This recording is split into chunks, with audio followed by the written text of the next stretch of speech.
Kita kalau ingin berbicara tentang bagaimana Allah memperkenalkan dirinya dalam Al-Quranul Karim, itu tentu saja penjabarannya akan sangat panjang sekali. Tapi intinya adalah kita harus menerima apapun yang diberitakan oleh Allah tentang dirinya yang ada dalam Al-Quranul Karim. Karena banyak orang hari ini yang tidak siap untuk menerimanya, bahkan mencoba untuk mentakwil-takwilkan sifat-sifat Allah tanpa ada alasan-alasan yang jelas dari Rasulullah Sallallahu Alaihi Wasallam. Hanya dengan satu alasan supaya tidak menyerupakannya dengan Allah Subhanahu Wa Taala. Banyak sekali ayat-ayat sifat yang ditakwilkan.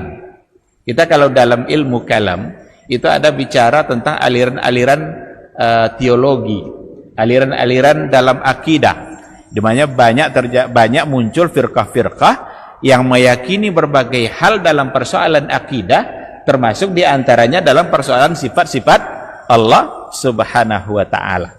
Kalau kita mau ambil contoh umpamanya ayat yang biasa dibahas, tapi kita memang wajib benar-benar meyakini apa yang ada pada ayat itu. Ar-Rahmanu 'alal 'arsy istawa. Allah bersemayam di atas arsy. Jangan pernah menganggap bahwa Allah itu membutuhkan tempat. Dengan adanya ayat ini, Allah membutuhkan tempat, itu salah. Tak pernah ada satupun Rasul dalam hadisnya mengatakan bahwa makna ayat itu adalah Allah membutuhkan tempat. Tidak mungkin, mustahil.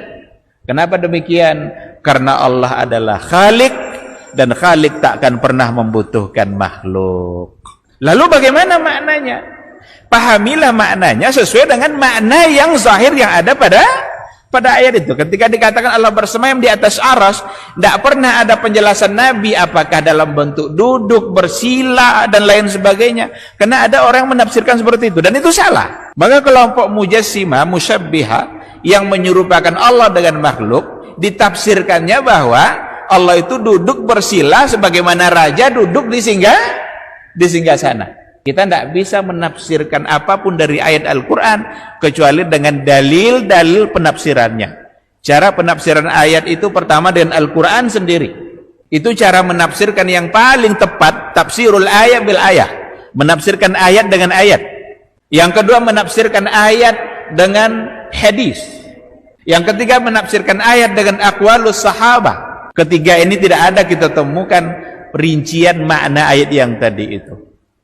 Tapi ada pula sekelompok orang yang keinginannya sebenarnya sangat bagus sekali agar tidak kita menyerupakan Allah dan makhluk, maka ditakwilkanlah kata istawa itu dengan makna yang lain, yang juga tidak punya dalil secara sharih dari hadis dan juga dari Al-Quranul Karim.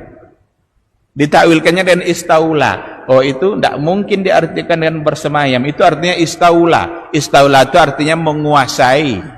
Kalau ditakwilkan maknanya menjadi istaula, itu sesungguhnya jauh lebih salah lagi. Karena istaula itu artinya adalah menguasai, itu artinya adalah menguasai setelah sebelumnya tidak dikuasai. Umpama Indonesia dijajah oleh Belanda, itu istaula namanya itu. Di Belanda menguasai setelah sebelumnya dia tidak menguasainya.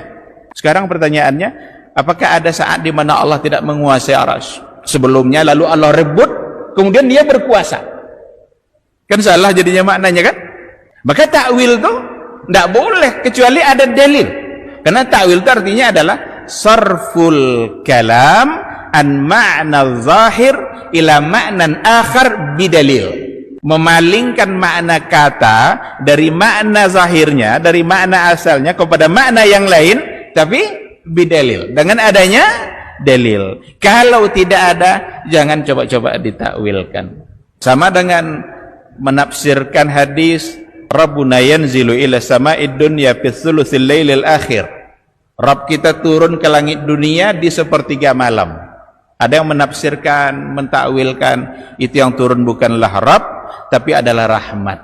Pertanyaannya adalah, apakah rahmat Allah tidak turun selain di sepertiga malam terakhir? Bukankah dari pagi sampai pagi lagi rahmat Allah itu turun? Jadi ada kelompok-kelompok firqah-firqah dalam ilmu kalam, dalam persoalan akidah yang memang kecenderungan mereka menggunakan akal dan logikanya. Sebagian ada tujuannya baik agar tidak menyerupakan Allah dengan makhluk, tetapi perlu diyakini bahwa diartikan istawa dengan bersemayam, itu bukanlah berarti kita menyerupakan Allah, karena Allah sendiri sudah mengatakan laisa kamitslihi syai'un wa huwas samiul basir.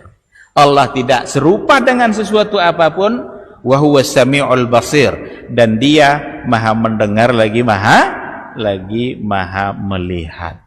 Cara pandang berakidah seperti inilah yang ingin diluruskan oleh agama kita. Karena kalau seandainya tidak diyakini seperti tadi, maka muncul keyakinan yang salah bahwa Allah ada di mana-mana. Ini juga menghina Allah. Kalau dikatakan bahwa Allah ada di mana-mana, itu penghinaan terhadap Allah Subhanahu wa taala. Allah itu Aliyun Qadir, Aliyun Hakim, maha tinggi. Kalau dikatakan berada di mana-mana, dia tidak maha tinggi lagi jadinya. Apa arti maha tinggi? Yang paling tinggi. Beralasanlah dengan ayat wa huwa ma'akum aynama kuntum. Dialah Allah dimanapun kamu berada, Allah bersama kamu. Ini cara bentuk penafsiran ayat dengan ayat. Apa makna bersama di sini? Apakah bersama di sini maksudnya adalah bersama secara zat atau bukan zat? Karena kalau bersama dengan kita secara zat, salah dalam akidah. Karena kita menghina Allah. Kita ini kotor.